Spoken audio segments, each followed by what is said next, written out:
Hello everyone, welcome to my channel. कैसे हैं आप सब? आई होप बिल्कुल ठीक होंगे। डियर, आज का जो हमारा टॉपिक है वो है डिस्चार्ज ऑफ कॉन्ट्रैक्ट को लेकर। लेकिन आप लोगों को पता है कि हमारी कॉन्ट्रैक्ट की पूरी सीरीज चल रही है। आपको पिछले लेक्चर समझ में नहीं आए तो आपको ये लेक्चर समझ में नहीं आएगा, पहले ही बोल रही हूँ। इसलिए पिछले लेक्चर जरूर देखिएगा अगर आपको ये लेक्चर समझना है तो। ठीक है, तो आप मुझे इंस्टाग्राम के ऊपर फॉलो भी कर सकते हैं, जिसका लिंक आपको डायरेक्टली नीचे डिस्क्रिप्शन बॉक्स में मिल जाएगा। और आप मुझे मेरे दूसरे चैनल पे जाके सब्सक्राइब भी कर सकते हैं, जिसका लिंक अगेन आपको नीचे डिस्क्रिप्शन बॉक्स में मिल जाएगा। ठीक है, तो अभी फिर बिना किसी देरी के शुरू करते हैं आज का lecture, which is discharge of contract. So let's get into the video. Dear, सबसे पहले इसके मीनिंग देखते हैं कि डिस्चार्ज ऑफ कॉन्ट्रैक्ट होता क्या है। ठीक है, मीनिंग को भी मैं आपको एक काम करती हूँ, एग्जाम्पल से समझाती हूँ। मान लीजिए this is me Sheenam and this is you, और हम दोनों के बीच में ना एक डील हुई है, कार को लेकर डील हुई है। आप मेरे से ये कार खरीदना चाहते हैं और मैं कहती हूँ अगर आपको ये कार लेनी है तो आपको मुझे 5 लाख रुपए देने पड़ेंगे। You agree with that? अब हमारे बीच में ये जो कार को लेकर डील हुई है, इसमें जैसे ही डील हुई आपकी क्या ड्यूटी बन गई कि आप मुझे ये 5 लाख रुपए देंगे, और मेरी क्या ड्यूटी बन गई कि मैं आपको ये कार दूंगी। ये जो ड्यूटीज बनी है हमारे बीच में, इन्हीं ड्यूटीज को हम बोलते हैं contractual relation. Okay, wait a minute, let me change my marker. तो जब हमारा ये कॉन्ट्रैक्चुअल रिलेशन बना है ना, ये खत्म हो जाएगा, उसे हम कहेंगे डिस्चार्ज ऑफ कॉन्ट्रैक्ट। ठीक है, मतलब जब आपने बेसिकली मुझे 5 लाख रुपए दे दिए और मैंने आपको कार दे दी, हमारी एक दूसरे को जो ड्यूटीज थी इस कॉन्ट्रैक्ट के कारण, वो ड्यूटीज खत्म हो गई। दैट मीन्स हमारा कॉन्ट्रैक्ट डिस्चार्ज हो गया। ठीक है, अब आप इस बॉक्स में डिस्चार्ज ऑफ कॉन्ट्रैक्ट का मीनिंग रीड कीजिए। Termination of contractual relation between the parties to a contract. मतलब जो कॉन्ट्रैक्चुअल रिलेशन है वो टर्मिनेट हो जाना, उसे हम क्या बोलते हैं? Discharge of contract. लेकिन बेटा सवाल तो यही पैदा होता है कि ये टर्मिनेशन ऑफ कॉन्ट्रैक्ट क्या होता है? टर्मिनेशन ऑफ कॉन्ट्रैक्ट कब होता है? ये तब होता है जब हमारी एक दूसरे को लेकर ड्यूटीज खत्म हो जाती है कॉन्ट्रैक्ट के कारण जो पहले बनी थी। ठीक है, अब ये डिस्चार्ज ऑफ कॉन्ट्रैक्ट होने के बहुत सारे मेथड्स हैं जिन्हें हम आज के लेक्चर में स्टडी करने वाले हैं। सबसे पहला आता है हमारे पास discharge by performance. Performance of contract topic के लेकर हमारी ऑलरेडी एक वीडियो अपलोड हो चुकी है, जिसका लिंक आपको डिस्क्रिप्शन बॉक्स में डाल दूंगी और यहाँ आई बटन पे में भी आपको दिख रहा होगा। ठीक है, तो वहां पे मैंने आपको इस टॉपिक को इस पूरी डिटेल में समझाया है। फिलहाल के लिए अभी आप यहाँ पर भी शॉर्ट में समझ लीजिए कि परफॉर्मेंस से कैसे कॉन्ट्रैक्ट खत्म हो जाता है, डिस्चार्ज हो जाता है। देखिए, इसी एग्जांपल से देखिए, यहाँ पर हमारे पास जो परफॉर्मेंस होती है ना, वो 2 तरीके की होती है। एक होती है एक्चुअल परफॉर्मेंस और दूसरी होती है अटेम्प्टेड परफॉर्मेंस। ठीक है, एक्चुअल परफॉर्मेंस मतलब जब दोनों पार्टीज टू कॉन्ट्रैक्ट जो है उन्होंने अपना कॉन्ट्रैक्ट परफॉर्म कर दिया है, that is called actual performance. मतलब अगर आपने मुझे यहाँ पर 5 लाख रुपए दे दिए और मैंने इसके बदले में आपको कार दे दी, हमने अपना कॉन्ट्रैक्ट परफॉर्म कर दिया, एक्चुअल हमारा कॉन्ट्रैक्ट डिस्चार्ज हो गया। मतलब एक तो ये तरीका हो गया। दूसरा होता है अटेम्प्टेड परफॉर्मेंस। मान लीजिए कि आपने मुझे ये 5 लाख रुपए देने थे, और जब आप मुझे ये 5 लाख रुपए देने आए, मैंने आपको बोला नो प्रॉब्लम, आप मुझे अभी 1 लाख रुपए दे दीजिए। ठीक है, मतलब यहाँ पर आपने पूरी कोशिश करी है, आपने अपनी तरफ से अटेम्प्ट करी है अपना कॉन्ट्रैक्ट परफॉर्म करने की। आप मुझे मेरे 5 लाख रुपए देने आए थे, लेकिन मैंने ही आपको रोक दिया, आपको पूरा कॉन्ट्रैक्ट परफॉर्म नहीं करने दिया और आपको कह दिया 5 लाख की जगह आप मुझे 1 लाख रुपए दे दीजिए। अब इतना होने के बाद अगर आप मुझे 5 लाख रुपए नहीं देते और 1 लाख रुपए देते हैं मेरे कहने पे, तो मैं आपके ऊपर बाद में केस नहीं कर सकती कि इन्होंने मुझे 4 लाख वापस नहीं दिए। क्यों नहीं कर सकती?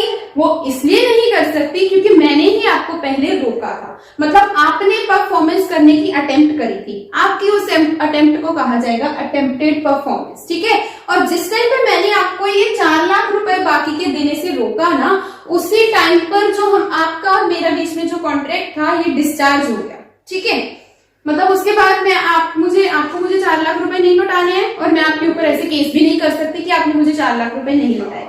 आई होप आपको ये क्लियर हो गया। दूसरा मेरे पास आता है बाय इम्पॉसिबिलिटी ऑफ परफॉर्मेंस। मतलब अगर मान लीजिए कि हम दोनों में कोई भी ऐसा कॉन्ट्रैक्ट हो जाता है जिसको परफॉर्म करना ही इम्पॉसिबल हो गया किसी कारण से, या इम्पॉसिबल ही है, तो उस टाइम पर हमारा कॉन्ट्रैक्ट डिस्चार्ज हो जाता है। इम्पॉसिबिलिटी कैसे हो सकती है? हमारा सेक्शन 56 जो है ना इंडियन कॉन्ट्रैक्ट एक्ट का, वो इसके बारे में बात करता है कि कॉन्ट्रैक्ट की इम्पॉसिबिलिटी कैसे होती है और उस टाइम पे क्या होता है। देखिए इम्पॉसिबिलिटी भी दो तरीके से हो सकती है। एक तो हो सकती है जैसे वॉइड एब इनिशियो वाली।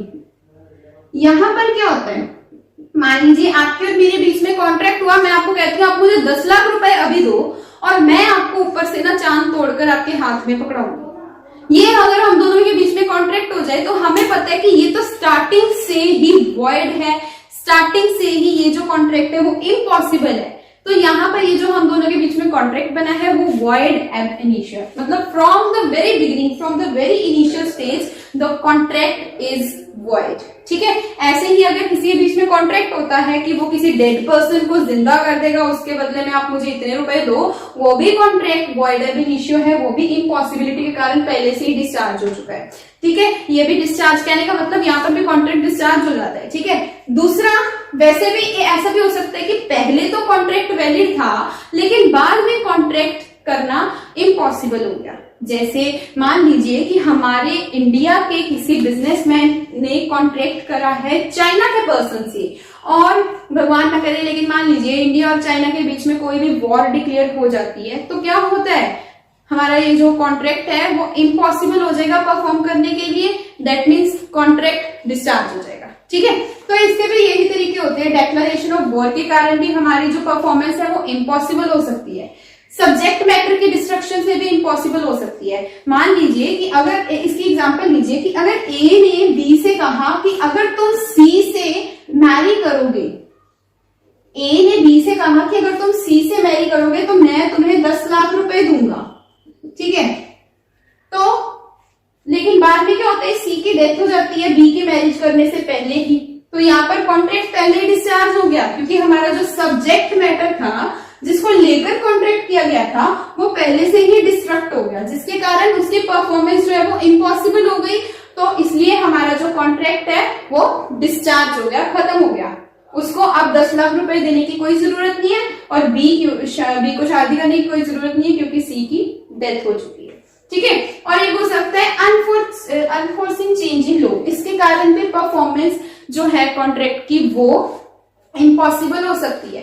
अनफोर्सिंग चेंज इन लॉ मतलब कि पहले लॉ ठीक था, पहले किसी भी कारण से पहले लॉ ठीक था, हमारे दोनों के बीच में कॉन्ट्रैक्ट हो गया। मान लीजिए ऐसा हो नहीं सकता लेकिन मान लीजिए कि आपके और मेरे बीच में वीट को लेकर कॉन्ट्रैक्ट हुआ। ठीक है, आप मेरे से 10 किलो वीट लेंगे जिसके बदले में मैं आप मुझे पैसे देंगे। ठीक है, हम दोनों के बीच में कॉन्ट्रैक्ट हुआ। आप बिलोंग करते हैं मान लीजिए दिल्ली से और मैं बिलोंग करती हूँ पंजाब से, तो यहाँ पर हम दोनों के बीच में कॉन्ट्रैक्ट हुआ। अगर गवर्नमेंट ने कह दिया कि पंजाब और दिल्ली के बीच में किसी भी तरीके का कोई भी बिजनेस नहीं होगा, पहले ऐसी कोई कंडीशन नहीं थी, एकदम से लॉ में जो चेंज आ गया जिसके कारण पंजाब और दिल्ली में कोई भी बिजनेस नहीं होगा, तो हम दोनों के बीच में ये जो कॉन्ट्रैक्ट हुआ वो भी ऑटोमेटिकली इम्पॉसिबल हो गया परफॉर्म करने के लिए, जिसके कारण ऑटोमेटिकली ये कॉन्ट्रैक्ट जो है वो डिस्चार्ज हो गया। आई होप आपको ये दो मेथड्स अच्छे से समझ आए होंगे। अब चलते हैं थर्ड मेथड की तरफ। लेट मी रब the board first. So the next way is by lapse of time.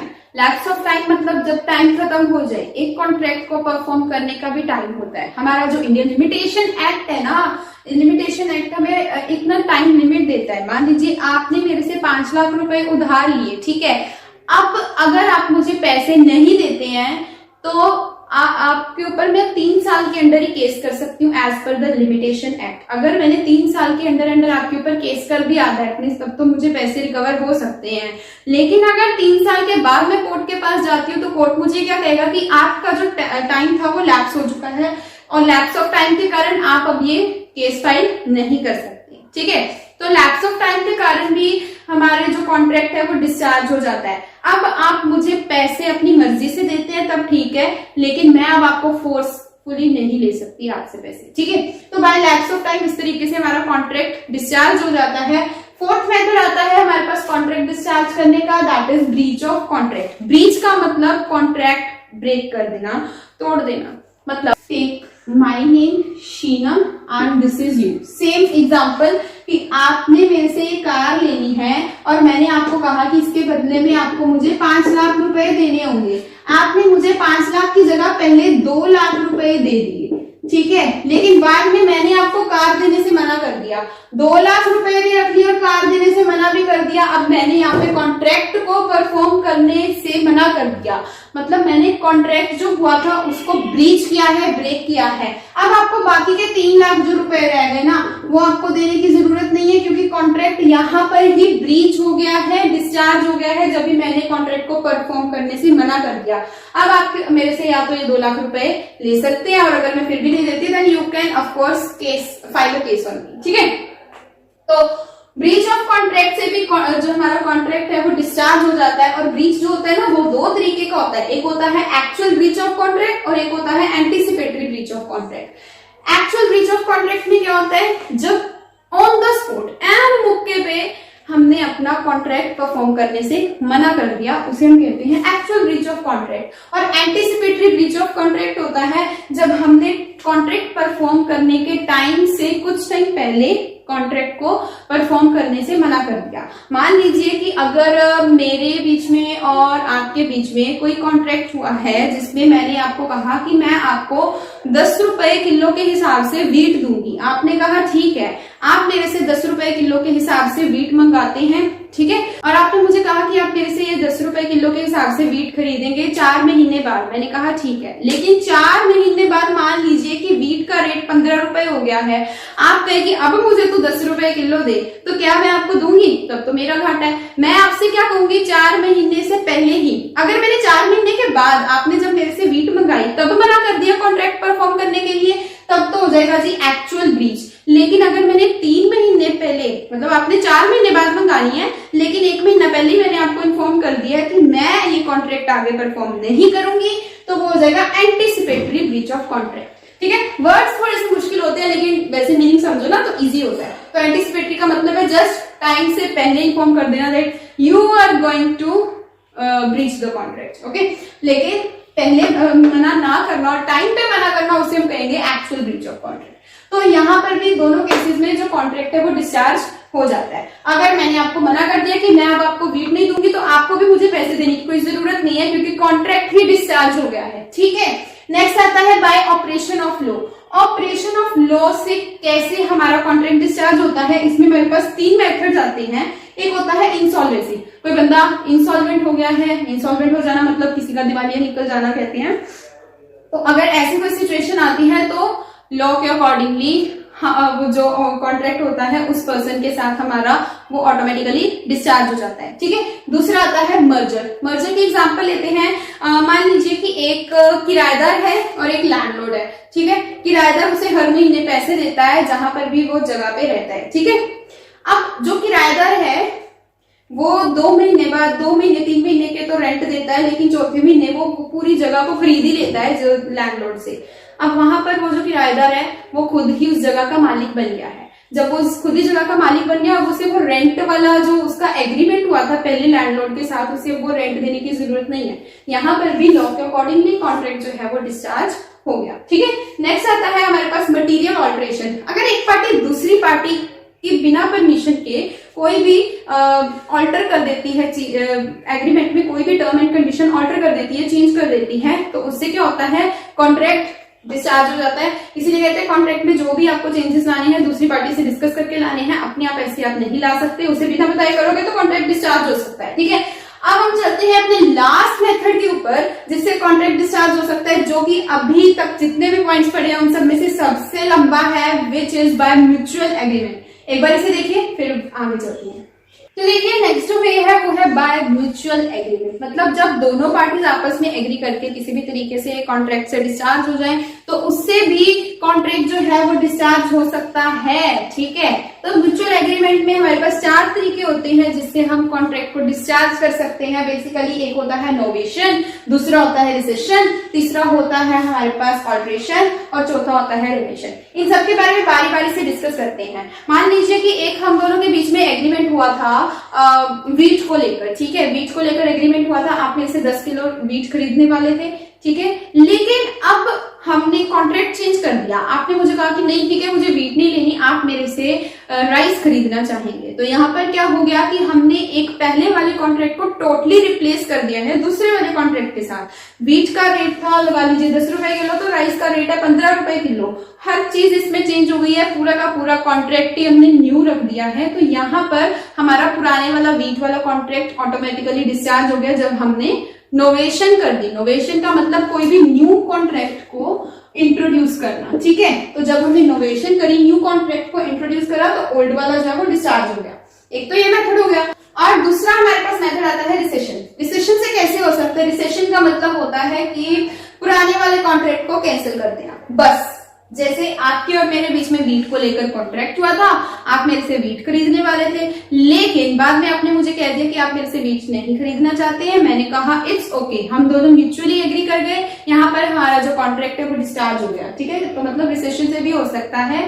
Third method आता है हमारे पास ऑल्ट्रेशन, मतलब अब हमने यहाँ पर बेसिक सी चीज ऑल्टर कर दी है। मान लीजिए आपके और मेरे बीच में कॉन्ट्रैक्ट हुआ, अगेन व्हीट को लेकर आप मेरे से 10 रुपए किलो के हिसाब से व्हीट खरीदना चाहते हैं, ठीक है। मैंने कहा ठीक है, लेकिन एक हफ्ते के बाद मैंने आपको इन्फॉर्म किया कि अगर आपको व्हीट खरीदनी है तो मेरा प्राइस अब 11 रुपए किलो हो गया है। आपने कहा ठीक है, तो आप मेरे पास फिर भी व्हीट भिजवा दीजिए।